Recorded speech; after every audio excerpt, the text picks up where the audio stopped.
चिराग पासवान को बेघर के किया था? रामविलास जी के फोटो को बाहर क्यों फेंकवा दिया? तो जो लात मारा है जिसको अब फिर उसी का पूजा कर रहा है, तो मजबूरी में न कर रहा है। अब देखे हैं कि बेचारा देखा है कि अब कोई उपाय नहीं है, तो चिराग पासवान को लेकर खड़ा हुआ, वही चिराग पासवान को जिसको जो दल को तोड़वा दिया। कितना मजबूर हो गया बीजेपी कि उसको चिराग का सहारा लेना पड़ा है। बीजेपी वाले कह रहे हैं कि हम लोग जीत रहे हैं दोनों सीट। बीजेपी वाला के बाजार साफ है। बिहार क्या पूरे देश से भाजपा का सफाया।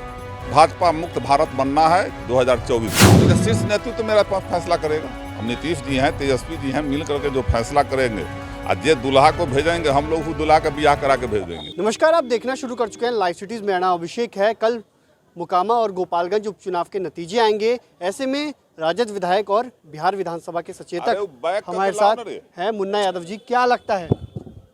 दोनों सीट हम लोग जीतेंगे। हम तो गोपालगंज में थे, और जो मोकामा का भी रुझान आ रहा है, तो मीडिया भाई, मीडिया तो हम लोगों का, आप लोग जो है नीचे वाले हैं लेकिन ऊपर वाले तो है नहीं।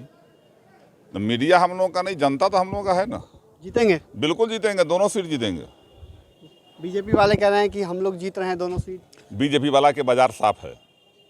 अब देखे हैं कि बेचारा देखा है कि अब कोई उपाय नहीं है, तो चिराग पासवान को लेकर खड़ा हुआ, वही चिराग पासवान को जिसको जो दल को तोड़वा दिया। रामविलास जी के मरने के बाद जिस पार्टी को नाश किया है बीजेपी, आज फिर जो है उसको लेकर के घूमने लगा है। पहले तो चाहा नीतीश जी को नाश करना, रामविलास जी के पार्टी को पहले ही नाश किए हुए है। तो कितना मजबूर हो गया बीजेपी कि उसको चिराग का सहारा लेना पड़ा है। इसलिए ये सब कुछ चलने उलने वाला नहीं है। अब जनता मूड बना ली है।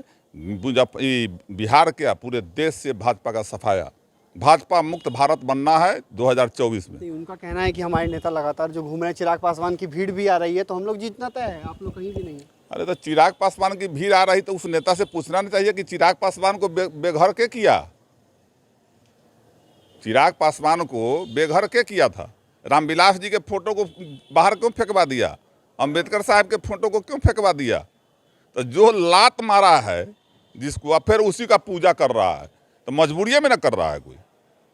चिराग पासवान को जो जा किया, पशुपति पारस और चिराग पासवान को तोड़ा, पार्टी का सिंबल गायब करवा दिया, सारा चीज़ कुकर्म करने के बाद भी जब देखा कि अब कोई उपाय नहीं है, महागठबंधन हम भारी है, तो अब चिराग पासवान को भी ले आया कि कम से कम कुछ तो इससे हो जाए। अब बीजेपी वहाँ लाज बचाएगी, बाद बाकी कुछ नहीं। बिल्कुल जीत होगा, कल देखिए, बिल्कुल खिलाएंगे। अच्छा, एक कुंडली सीट पर भी ऐलान हो गया है, वहाँ पर क्या लगता है? कुंडली सीट पर वही तो चुनाव का ऐलान हो गया है। चुनाव को का ऐलान हुआ है 5 दिसंबर का। तो मुजफ्फरपुर में बोचहा सीट आप देखें, बीजेपी लड़के देख ली ना हमसे, कितना से हारी थी? 37,000 वोट से। बीजेपी वाले कह रहे हैं कि नीतीश कुमार के कारण हम हार गए इस बार। नीतीश लड़ा था वहाँ बीजेपी, उस समय तो नीतीश जी साथे थे। हाँ, तो इस कारण हार गए थे नीतीश। हाँ, तो अब नीतीश जी उनसे अलग हो गए हैं ना, तो अब अलग हो गए हैं, तो अभी हमारे नेता जो फैसला करेंगे, जब डिसीजन होगा कि के उम्मीदवार बन रहे हैं, नहीं बन रहे हैं, अच्छा हो, सब चीज़ अच्छा करके ना देखा जाएगा। आरजेडी लड़ेगी कि जेडीयू? अभी तो शीर्ष नेतृत्व मेरा फैसला करेगा। हम नीतीश जी हैं, तेजस्वी जी हैं, मिल करके जो फैसला करेंगे, आज ये दुल्हा को भेजेंगे, हम लोग उस दुल्हा का ब्याह करा के भेज देंगे। भेज देंगे। तो आपने सुना कि विधायक मुन्ना यादव ने क्या कुछ कहा, कई सारी बातों कहा है। तो बने रहिए लाइव सिटीज के साथ। हमारे यूट्यूब चैनल को सब्सक्राइब करिए, फेसबुक पेज को लाइक करिए।